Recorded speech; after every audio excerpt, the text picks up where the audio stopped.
intervención es poder explicarles a ustedes el Estatuto de la Defensa Jurídica del Estado.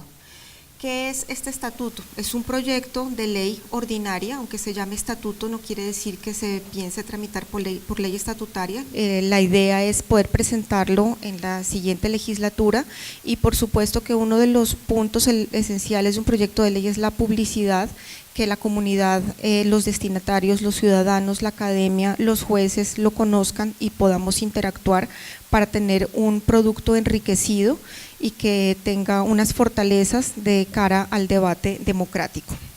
Previamente a entrar en materia, es importante poner de presente, como ya nos lo ambientaba el doctor Juan Carlos Grillo, cómo es la caracterización del litigio en contra del Estado, cómo está organizado, qué hemos encontrado, cómo se manifiesta el litigio en contra del Estado. Esta gráfica que tenemos en este momento presentada para ustedes nos muestra cómo están organizados desde el año 2013 al año 2018 a corte 30 de abril las pretensiones y los procesos en contra de las entidades públicas del orden nacional. ¿Por qué hacemos como esta presentación de entidades públicas del orden nacional? Porque estos son datos que ha recogido la agencia a través del sistema de información litigiosa único que es el sistema ECOGI, y quienes reportan los datos en este sistema son las entidades públicas del orden nacional. Sin embargo, esta muestra nos permite también entender que lo que vemos en las entidades públicas del orden nacional no es otra cosa que el reflejo también de lo que puede estar ocurriendo en las entidades territoriales, es decir, el tema de la litigiosidad en contra del Estado, no solamente en contra de la nación sino del Estado, es un tema importante, y este estatuto, cuyos ejes se los voy a explicar a continuación, pretende no solamente atacar la problemática de las entidades públicas del orden nacional, sino también de las entidades territoriales. En esta gráfica podemos ver que tenemos como un crecimiento exponencial desde el 2013 al 30 de abril del 2018, que es el corte de las pretensiones en contra del Estado o en contra de la nación en concreto. La barra azul oscura, cada una de las barras azules oscuras nos muestra los valores de las pretensiones y el azul más claro o verde el número de procesos. Si nos damos cuenta, en los años 2013, 2014, 2015, más o menos hay una correlación, y 2016 también, en que son mayores el número de procesos que el número de las pretensiones. Sin embargo, si nos damos cuenta, en 2017 y lo que va corrido del 2018, se ha producido una depuración también del sistema que nos permite tener una idea más clara de cuántos procesos tenemos en contra, pero lo que no ha ocurrido, a pesar de que los procesos se ha reflejado una disminución, es que no ha disminuido el número de pretensiones. Es decir, aunque los procesos pueden ser en frecuencia menores, el número de las pretensiones el valor de las pretensiones está en aumento. Entonces tenemos que a 30 de abril del 2018 tenemos 387.000 procesos en contra de las entidades públicas del orden nacional, y eso nos muestra unas pretensiones de 369 billones de pesos, billones con B. Sin embargo, advertimos esos muñequitos de allá, que tenemos un proceso que no está contabilizado, porque un solo proceso, que es un proceso de una acción de grupo que junta a todos los desplazados por la violencia de todo el país, tiene un valor de 3.440 billones de pesos, un solo proceso, que no está contabilizado en estas barritas que vemos a la derecha, justamente porque nos destruiría todos los pronósticos, y porque es un proceso icónico, pero simplemente eso nos permite darnos cuenta que además de que tenemos procesos en contra y tenemos unas pretensiones elevadas, también podemos tener unos procesos como ese del ejemplo, que son altamente desproporcionados y nos muestran una realidad que, para acercarla un poco, podemos pensar que 3.440 billones de pesos es lo que equivale a 4 veces el Producto Interno Bruto, también a 14 veces el presupuesto general de la nación, a 60 millones de viviendas de interés prioritario. Eso es como un ejemplo de la realidad. Ahora, si hacemos un acercamiento para saber cuál es o qué tipo de litigiosidad tenemos en contra, nos encontramos que ese pie que vemos ahí, esa torta, nos muestra una tajada blanca de procesos ante la jurisdicción ordinaria, que son básicamente procesos por temas pensionales y también por temas de trabajadores oficiales. ¿Qué tenemos ahí? Tenemos un número de 140.535 procesos que lo que nos muestran es un 36.3% de los procesos en contra, con unas pretensiones de 8.1 billones, lo cual es un 2% de las pretensiones en contra. También tenemos otro tercio que son los administrativos laborales. Tenemos una frecuencia de 135.000 procesos en contra por pretensiones de 22 billones, lo cual equivale al 6%. Pero tenemos en la tajada verde de esa torta que los procesos administrativos no laborales, aunque son menores en frecuencia, es decir, tenemos 111.467 procesos que equivalen a un 28%, concentran 338 billones de pesos, lo cual es equivalente al 91% de las pretensiones en contra de las entidades públicas del orden nacional. Los procesos administrativos no laborales, ¿a qué hacen referencia? Básicamente hacen referencia a acciones de reparación directa y acciones de grupo. Entonces, donde tenemos concentrado el mayor valor por pretensiones de litigiosidad en contra de la nación es en ese margen de procesos de acción de grupo y reparación directa. Si ya vamos a ver como por causas concretas, tenemos que la quinta causa más frecuente o de mayor número de procesos es la privación injusta de la libertad, 16.640 procesos. Pero aunque es la quinta en frecuencia, encontramos que es la primera en ese ranking de causas por número de procesos, la más cuantiosa, por 23 billones de pesos. Si lo vemos por número de pretensiones, aparece en el tercer lugar, con 23 billones de pesos, aunque la frecuencia podría no ser tan relevante frente a otras. ¿Cómo se han comportado los pagos de las sentencias y conciliaciones a través del rubro de sentencias y conciliaciones? Ahí podemos ver un reflejo de lo que han sido esos pagos entre el 2000 y el 2017. El 2017, a corte 30 de diciembre del 2017, tenemos que únicamente se pudo pagar 730.000 millones de pesos. ¿Por qué? Porque eso fue lo que se apropió para hacer pagos. Sin embargo, a pesar de que los pagos fueron por ese valor, no alcanzó a ser 1 billón, tenemos acumulados en contra, ya consolidados como un pasivo cierto por sentencias y conciliaciones, 5.1 billones de pesos. Si esos 5.1 billones de pesos se demoran en promedio de ser pagados 2 años, son estudios que hemos hecho que nos permiten tener claridad acerca de que las sentencias y conciliaciones tardan aproximadamente las entidades públicas en pagar 2 años, si a esos 5.1 billones de pesos le corremos los intereses de los que trata el Código de Procedimiento Administrativo y de lo Contencioso Administrativo, vamos a tener una suma total de 7.4 billones de pesos en 2 años si no se paga a tiempo ese pasivo cierto. Entonces, 5.1 billones por pasivo más un aproximado de 2.3 billones por intereses nos da 7.4 billones. Los cálculos que se ha hecho también nos permiten entender que sí, como lo veíamos en la diapositiva anterior, si este pasivo es creciente, en el año 2010 teníamos un rezago de 1.1 billones y al 2017 tenemos un rezago de 5.1, los cálculos estimados indican que contando capital e intereses, en 10 años tendríamos aproximadamente un pasivo de 50 billones de pesos. Con todo, como lo tenemos en este momento, los 7.4 billones de pesos, si queremos irnos a realidades como para entender eso a qué equivale a 256.000 cupos en universidades públicas, a 161.000 viviendas de interés prioritario y a 5.400 acueductos veredales. Este panorama, ¿qué nos llama a entender? Pues que necesitamos soluciones estructurales. La agencia ha adelantado en estos años una cantidad de acciones tendientes a mejorar estos datos, mejorar la defensa judicial, mejorar la defensa jurídica como un todo, básicamente, y por supuesto que la mejor forma de evitar que nos demanden y que tengamos estas cifras que acabo de mostrar pues es que no haya daño. Entonces, el primer paso o la primera acción que ha adelantado la agencia es adelantar las políticas de prevención de daño antijurídico. Sin embargo, pues hay una realidad y es que estamos siendo demandados. El Estado, por supuesto, muchas veces causa daños y no queremos decir que el Estado no vaya a pagar esos daños. Por supuesto, tiene que reparar de manera proporcional, de manera equitativa, igual, pronta, efectiva, los daños que haya causado. Pero también es cierto que hemos encontrado una sobreestimación de pretensiones.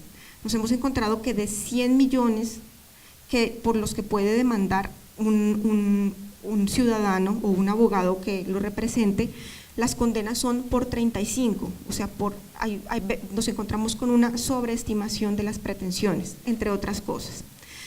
Entonces, esta realidad que nos hemos encontrado nos ha llamado a proyectar este Estatuto de la Defensa Jurídica. ¿Qué compone el Estatuto de Defensa Jurídica? Básicamente lo que necesitamos o lo que queremos básicamente es posicionar la defensa jurídica del Estado como una política de Estado, no como una acción reactiva al litigio que simplemente se dé cuando tenemos una demanda en contra. No, lo que queremos es posicionar la defensa jurídica del Estado como un ciclo. Aquí lo podemos ver, el ciclo de defensa jurídica, que se activa, por supuesto, con la producción del daño antijurídico. Si tenemos daño antijurídico, la primera etapa del ciclo será adelantar los mecanismos alternativos de solución de conflictos, también la defensa judicial y arbitral, el cumplimiento de sentencias y conciliaciones para evitar esos intereses tan desmesurados y también las acciones para recuperar dineros públicos. Eso como los ejes del ciclo, pero transversal a los ejes del ciclo tenemos la prevención del daño antijurídico justamente para evitar que este ciclo se active. También tenemos unos temas de gerencia jurídica pública, es decir, cómo vamos a gerenciar los litigios, tanto los que ya están en contra del Estado como aquellos que podemos evitar, y la gestión del conocimiento.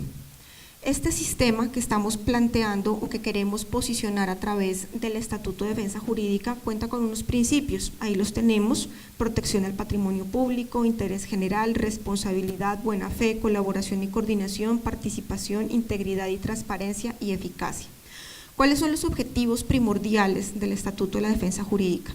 Básicamente los objetivos primordiales son la protección del patrimonio público, la garantía de los derechos de los ciudadanos y posicionar el ciclo de la defensa jurídica como un instrumento para el logro de esos objetivos.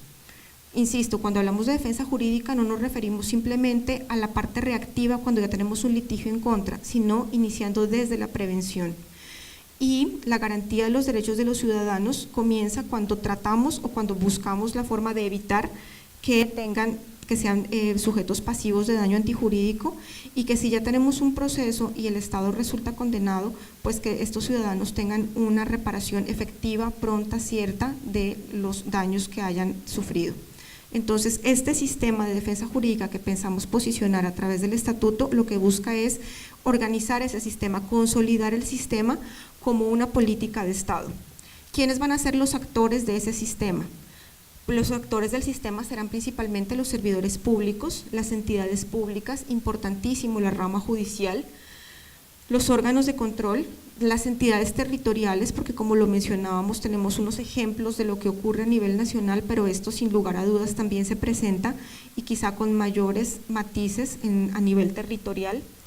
La academia, porque es importante la academia, porque de la academia es de donde salen nuestros abogados, tanto los abogados que nos defienden al Estado como los abogados que actúan en contra del Estado y que queremos posicionar, comenzando por unos abogados que no sean simplemente unos abogados que van al litigio, sino unos abogados que buscan evitar litigios, que buscan las soluciones amistosas y que buscan, por supuesto, la prevención del daño antijurídico.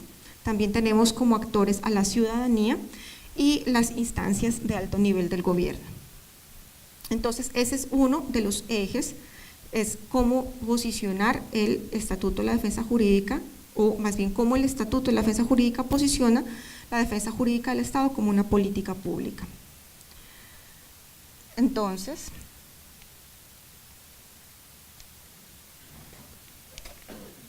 un segundo eje que es muy importante es la desigualdad en la reparación a las víctimas, la inseguridad jurídica y la insostenibilidad fiscal.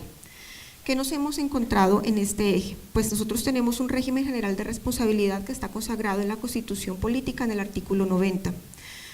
Sin desconocer la importantísima labor que ha desarrollado la jurisprudencia y principalmente la jurisprudencia contenciosa administrativa que ha decantado a lo largo de todo el siglo XX y lo que llevamos de este siglo, cuáles son los títulos de imputación, los perjuicios, las formas de reparar a las víctimas, nos hemos encontrado que es importante fijar unas reglas de juego. La misma Corte Constitucional le ha hecho llamados en reiteradas ocasiones al legislador, diciéndole que es el legislador el que es en ejercicio de su libertad de configuración y del principio democrático, el llamado a desarrollar el artículo 90 de la Constitución. Entonces, en este Estatuto de la Defensa Jurídica del Estado, que será una ley tramitada por el legislador, buscamos hacer un punto en este momento, una evaluación de cómo se ha posicionado la responsabilidad extracontractual del Estado, y con esto entendemos tanto acciones de reparación directa como acciones de grupo, y queremos fijar unas reglas claras que pretendan básicamente la reparación de los daños sufridos por las víctimas en condiciones de igualdad, que haya coherencia en el ordenamiento jurídico, que haya seguridad jurídica y que haya también sostenibilidad fiscal hacia el futuro. ¿En qué ejes gira esta reglamentación del artículo 90? Básicamente, queremos dejar claro unas definiciones muy concretas, dejar la definición y delimitación del concepto de víctima directa y de perjudicados. Víctima como quien sufre directamente el daño y perjudicados aquellos que sufren el daño de manera secundaria al daño principal sufrido por la víctima directa. También queremos delimitar el contenido de la reparación integral. La reparación integral, si bien es un derecho que también puede ser limitado, que puede ser delimitado, y es un derecho que básicamente compone las garantías de no repetición, el restablecimiento, la restauración, la rehabilitación y por supuesto las indemnizaciones compensatorias y restitutorias. Compensatorias cuando hablamos de perjuicios inmateriales y restitutorias cuando hablamos de perjuicios materiales. También buscamos la prohibición de duplicidad en las medidas de reparación por el mismo daño. Cuando un daño tenga una medida que pueda ser idónea para reparar el daño, pues no queremos que se busque una medida, sino la más idónea y que el daño no sea reparado de manera múltiple, con distintas medidas que lo que pueden hacer es desgastar la forma de reparar a las víctimas. Y también buscamos con esto que cuando se activen sistemas como indemnizaciones administrativas o justicia transicional y también la reparación a través de la jurisdicción contenciosa administrativa, las distintas reparaciones que hasta el momento de hoy se han entendido como no excluyentes, pues se puedan compensar para que la víctima reciba un daño, una reparación por su daño, pero una única reparación. También tenemos o pretendemos delimitar los criterios de aplicación del arbitrio judicial. Con esto no nos queremos meter con la autonomía de los jueces, pero simplemente dentro de los márgenes y de los marcos que queremos plantear en esta reglamentación, ponemos unos criterios sobre cómo será ejercida la autonomía del juez en este ámbito del arbitrio judicial. Y algo muy importante, darle el carácter de precedente vinculante a las sentencias de unificación en lo contencioso administrativo. Hay unos puntos muy concretos y estos puntos han sido retomados a partir de la experiencia de la jurisdicción contenciosa administrativa en sus sentencias de unificación y en toda la jurisprudencia decantada a lo largo de todos estos años. ¿Qué elementos hemos destacado, hemos encontrado y queremos reglamentar, regular? Básicamente, en cuanto a criterios de responsabilidad del Estado, que cuando haya omisiones por parte del Estado únicamente puedan ser resueltas por falla del servicio. También la exclusión del criterio de solidaridad para imputar responsabilidad al Estado. Queremos fijar parámetros de aplicación del daño especial, es decir, que el daño especial será como había sido concebido por la jurisprudencia, como un título de imputación subsidiario por acciones lícitas del Estado. Y la privación injusta de la libertad, queremos retomar la interpretación de la Corte Constitucional cuando revisó la Ley 270 del 96, que en su momento dijo que la privación injusta de la libertad debería ser aquella que era desproporcionada, ilegal, inconstitucional o que excedía los plazos máximos en el tiempo. En cuanto a los perjuicios inmateriales, consideramos importante la unificación del perjuicio inmaterial en uno solo. También queremos que dejemos de acudir a ciertas presunciones que lo que hacen es poner a víctimas en planos que no están en planos de igualdad, ponerlas con un rasero que quizá no es el adecuado, y establecimiento de baremos o topes. Estos baremos o topes parten de la misma experiencia de las sentencias de unificación y de la jurisprudencia decantada por el Consejo de Estado. En cuanto a los perjuicios materiales, también es importante la prueba, la legitimación para reclamarlos. También insistimos en proscribir las presunciones y que haya un debate probatorio efectivo al respecto. Igual la prueba de la ocurrencia del perjuicio inmaterial y unas reglas de liquidación que no son otras que aquellas decantadas por la jurisprudencia, pero las queremos elevar a nivel legal.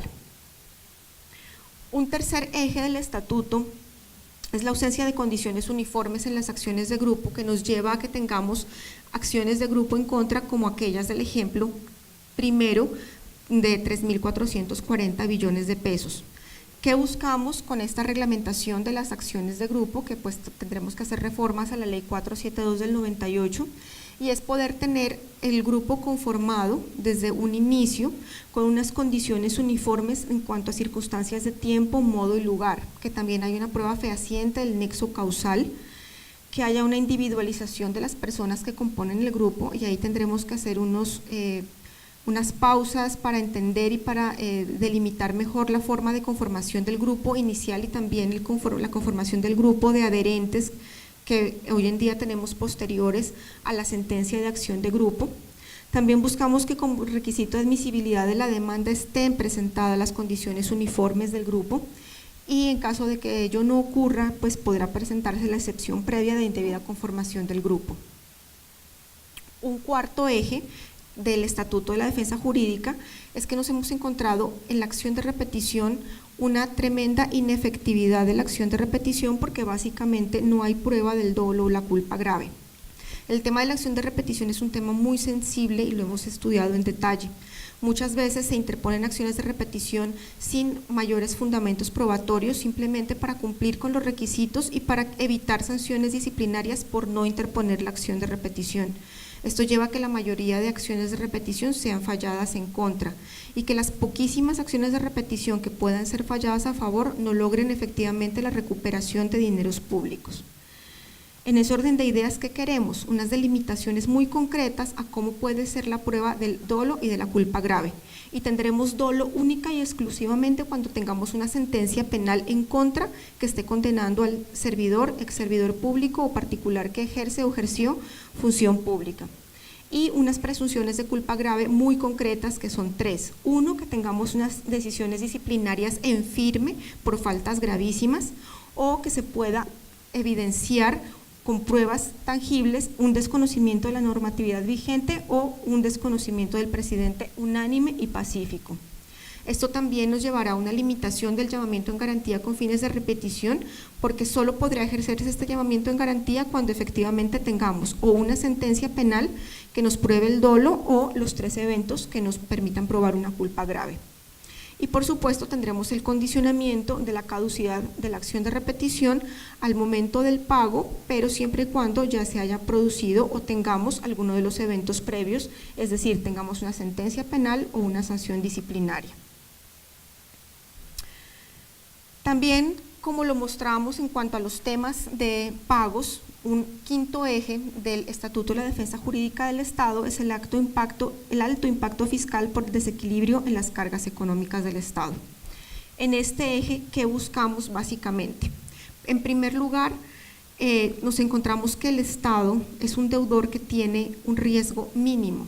Sin embargo, es un deudor al que se le aplican unas tasas de interés altísimas, la tasa más alta del mercado.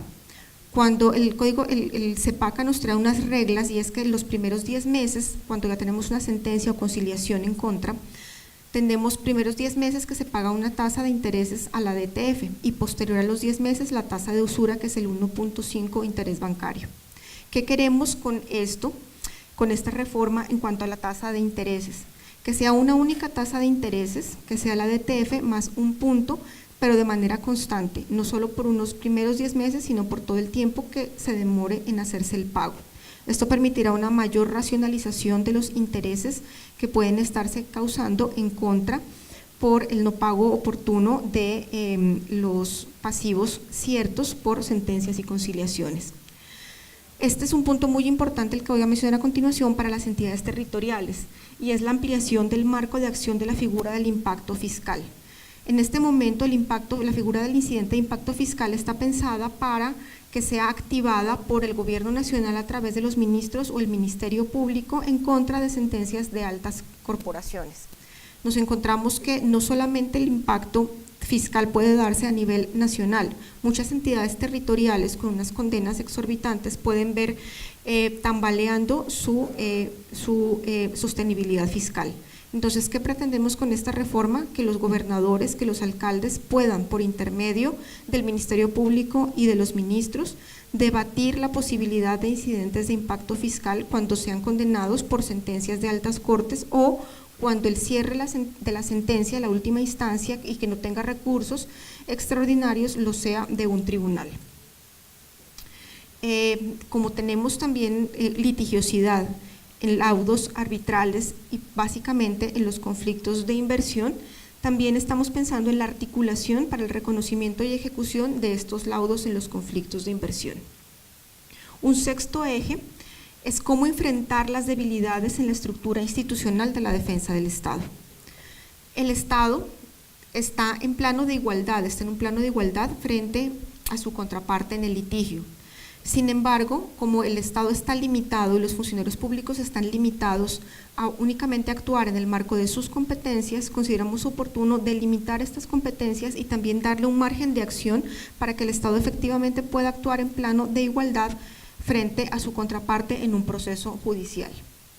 ¿Qué buscamos con este sexto eje del adecuado ejercicio de la defensa?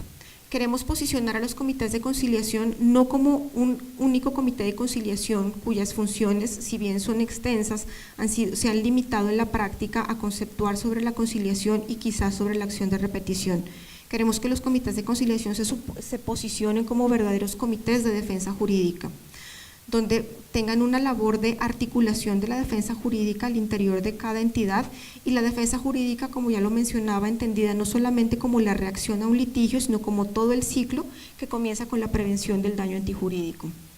También es importante que el Estado, la nación y las entidades territoriales, cuando escogen a sus abogados, más allá de las inhabilidades o incompatibilidades, puedan evaluar posibles conflictos de interés que sus abogados tengan en el momento de representarlos. Entonces queremos gestionar de manera previa y eficaz los posibles conflictos de interés de los abogados que defienden el Estado.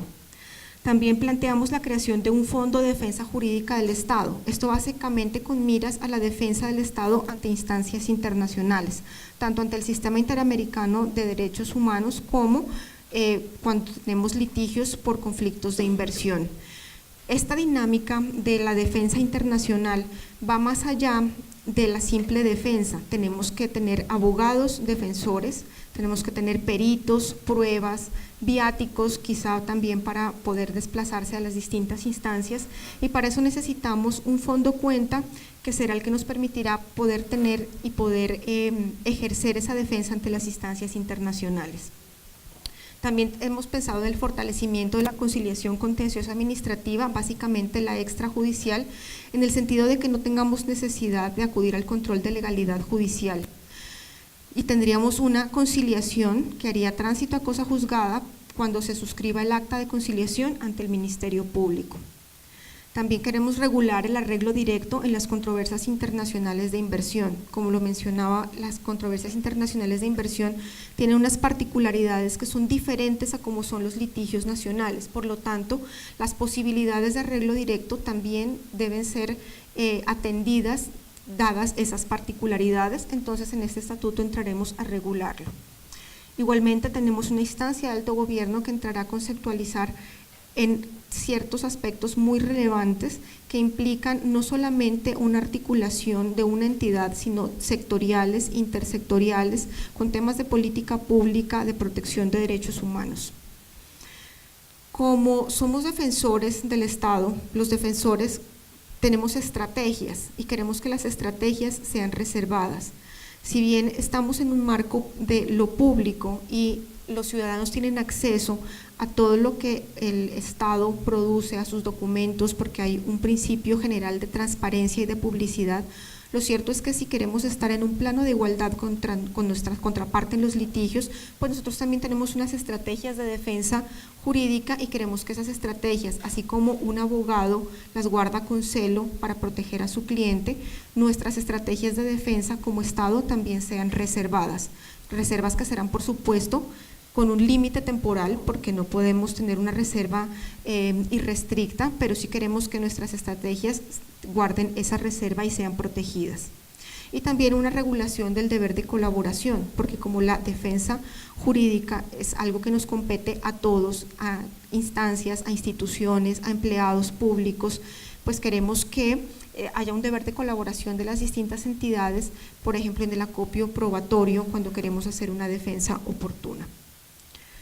Así como teníamos cómo ejercer la defensa del Estado, también queremos ver cómo los abogados o cómo nos demandan como Estado.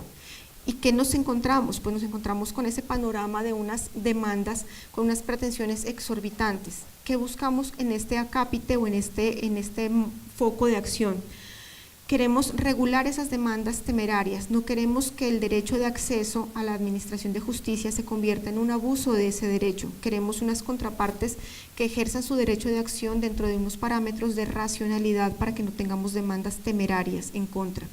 Uno de los instrumentos que hemos encontrado es tomar el juramento estimatorio que está en este momento consagrado en el Código General del Proceso y traerlo también a la jurisdicción contenciosa administrativa para que no solamente sea un elemento de prueba, sino que también sirva como una sanción o que se puedan activar las sanciones cuando las pretensiones sean unas pretensiones desbordadas.